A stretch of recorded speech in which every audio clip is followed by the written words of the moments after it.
Alors, euh, là, je vois la nouvelle Terre depuis l'espace et je vois de nombreuses stations orbitales qui sont de fabrication entre guillemets humaine, euh, du- de technologies assez avancées, inspirées des technologies d'autres d'êtres extraterrestres ou intraterrestres qui ont des technologies très avancées. Et l'être humain a échangé beaucoup d'informations technologiques euh, et donc a pu faire un bond technologique très important. Ça lui a permis notamment de créer des stations orbitales de haute technologie par rapport à celles qu'il y a actuellement. Et donc là, je suis au niveau d'une des stations orbitales.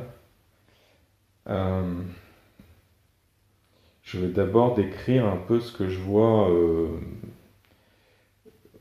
par rapport à, pas à l'intérieur, mais à l'extérieur, c'est-à-dire surtout ce que je vois, c'est la Terre depuis l'espace.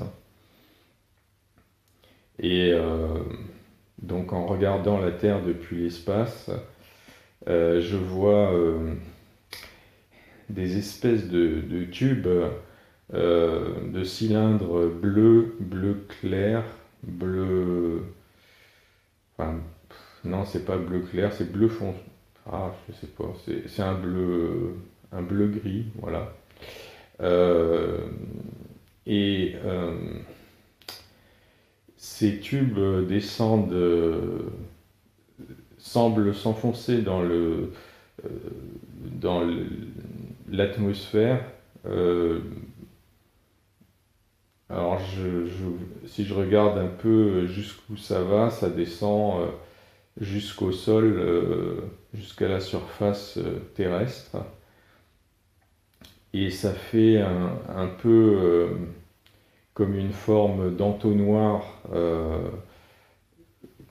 qui se, dont l'ouverture se réduit quand on monte depuis la surface terrestre vers le ciel, et donc comme un entonnoir, et ensuite ça fait comme un tube de taille constante, et puis ça monte comme ça vers le haut, ça passe au-dessus des nuages, ça continue à monter comme ça, et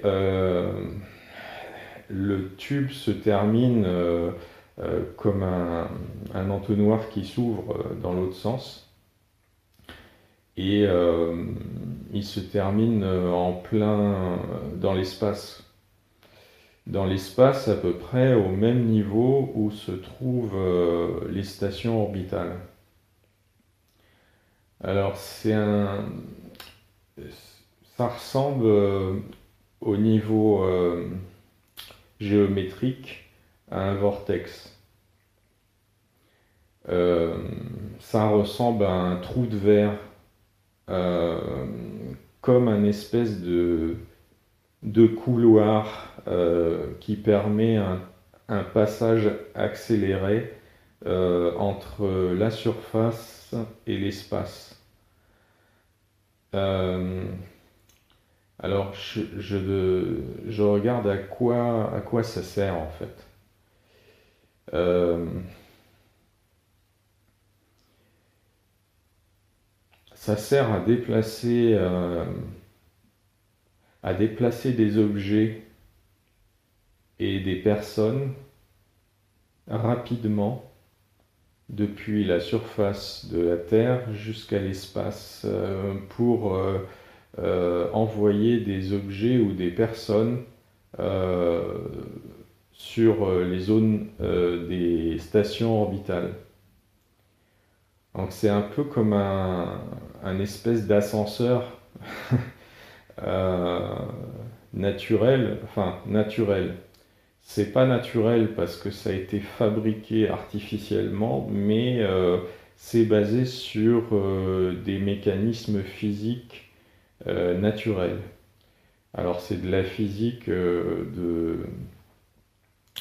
qui est pas encore complètement bien comprise par les sciences actuelles, mais comme je l'ai dit tout à l'heure, la technologie et la science vont faire un bond très très important par le contact avec les galactiques euh, amplifiés dans les années qui viennent. Et donc au niveau scientifique, l'humanité va avancer vraiment très rapidement et du coup elle va être capable de fabriquer ce type de trou de verre pour, euh, pour accéder aux stations orbitales plus rapidement et transférer des objets ou des personnes euh, ou des choses vivantes euh, rapidement à travers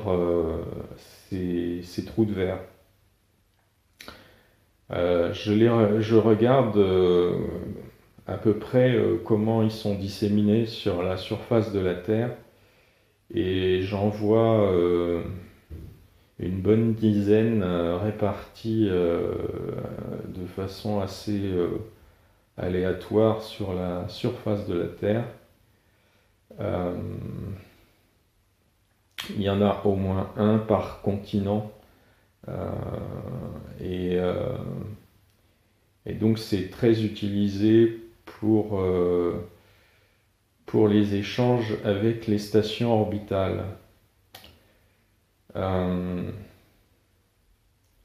Apparemment, ça fonctionne essentiellement dans un seul sens, c'est-à-dire du sens dans la direction de la surface de la Terre vers, euh, vers les stations orbitales. Euh, mais ils ont la possibilité de renverser la direction du transfert d'objets ou de personnes pour que ça se fasse dans l'autre sens. C'est-à-dire si par exemple ils veulent transférer un objet ou une personne depuis une station orbitale vers la surface, ça peut être fait aussi, mais c'est pas tellement utilisé en fait. Euh, alors, c'est des technologies en fait qui sont très proches des technologies des portails interdimensionnels. Ça fonctionne un peu de la même façon en fait. Euh,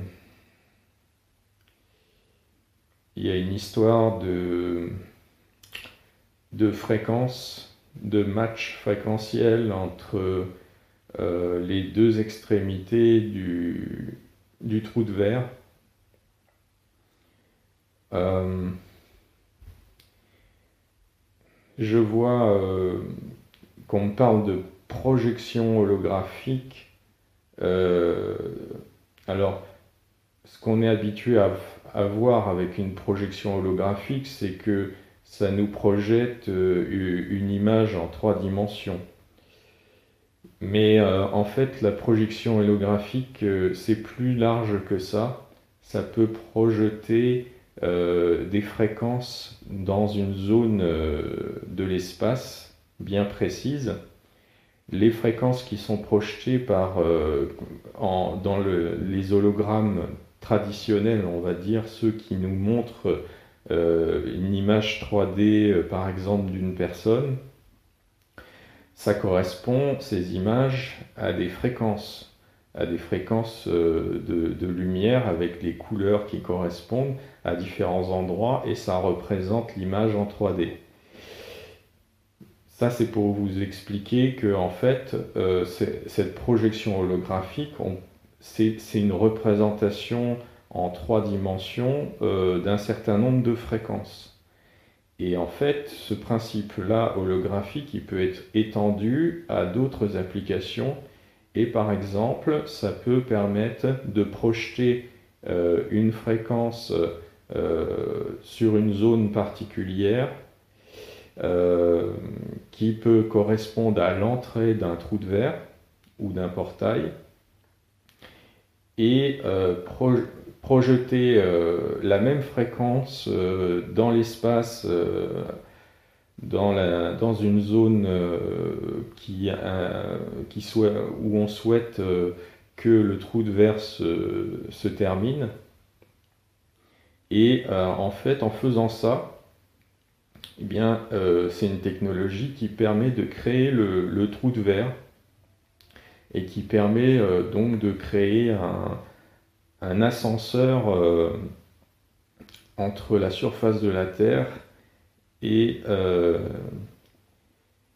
l'espace à l'endroit où on le souhaite. Dans ce cas-là, c'est pour un transfert vers les stations spatiales de la Terre. Mais le principe reste le même. D'une manière générale, ça peut être aussi un autre endroit. Le principe, c'est que la même fréquence, elle est projetée de façon holographique. C'est la même fréquence à l'entrée et à la sortie du trou de verre.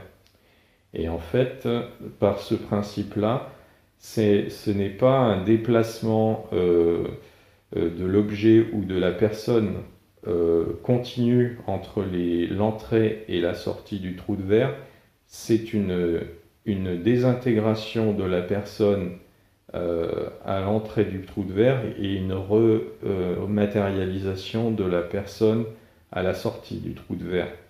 Donc, ça correspond à une téléportation en fait. Donc, voilà. Et ça, c'est bien maîtrisé par les technologies humaines de la Nouvelle Terre.